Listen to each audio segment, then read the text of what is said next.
And welcome back. It was an absolutely stunning day outside for some action on the diamond, and our first stop around the Northland takes us to Wade Stadium for a showdown between the St. Scholastica baseball team and Gustavus Adolphus.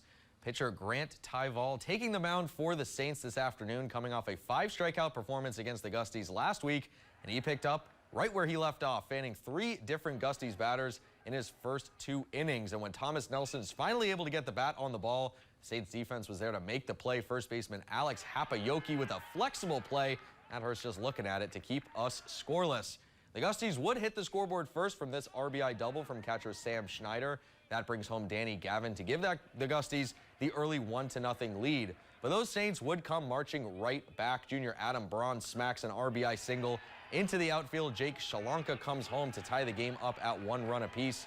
The Gusties would add 2 runs in the 6th as they take game 1 5-2, but the Saints would walk away with the split after an 8-6 victory in game 2. Saints right back at it at Wade Stadium on Monday night against Northland College.